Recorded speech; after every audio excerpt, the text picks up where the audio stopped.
মুখ্যমন্ত্রী 2 দিনের মেদিনীপুর সফরে গিয়ে সেখানকার মানুষদের হাতে তুলে দিলেন এক গুচ্ছ উপহার। প্রথম দিনে শালতলা, দ্বিতীয় দিনে গোয়ালতোড়। সোমবার শালবনীতে জেনারেলদের তাপবিদ্যুৎ কেন্দ্রের শিলান্যাসের পর মঙ্গলবার গোয়ালতোড়ে সৌর বিদ্যুৎ প্রকল্পের উদ্বোধন করেন তিনি। পশ্চিম মেদিনীপুরের মঞ্চ থেকে আবারও রাজ্যে শিল্পের সম্ভাবনা বৃদ্ধি, কর্মসংস্থানের আশাই জোগালেন মুখ্যমন্ত্রী।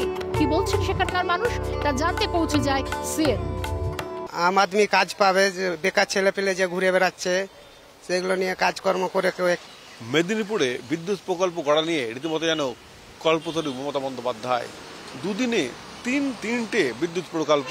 প্রথম দিন শালবনীতে জোড়া বিদ্যুৎ প্রকল্প অর্থাৎ তাপ বিদ্যুৎ কেন্দ্র, 800-1600 মেগাওয়াটের তাপ বিদ্যুৎ কেন্দ্র।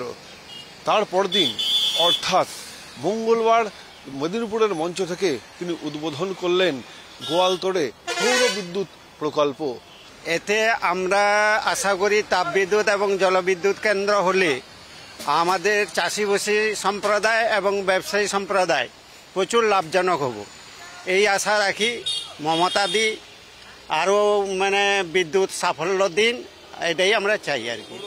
খুবই ভালো হবে, আমাদের মেদিনীপুর শহরে যদি হয় খুবই ভালো, যে ওটা দিদির এতে আরও ভালো হবে। তো এখানে তো এত তাপবিদ্যুতে এত 1 ঘন্টা থাকছে, তো তার 4 ঘন্টা থাকছে। এটা যদি হয় খুবই ভালো হবে।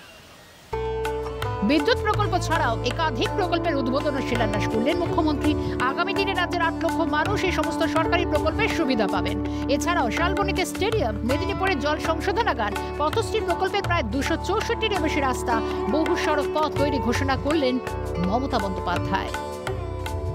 উচ্ছ্বসিত এলাকার মানুষ, তারা চাইছে খুব তাড়াতাড়ি এই কাজটা হোক, তাহলে তাদের কর্মসংস্থান যেমন ঘটবে সেরকম বিদ্যুতের ঘাটতি কিন্তু মিটবে। তারা রীতিমতো উচ্ছ্বসিত এবং আপ্লুত। ক্যামেরায় অপূর্ব দেবনাথের সঙ্গে বিপ্লব চক্রবর্তী, ক্যালকাটা নিউজ।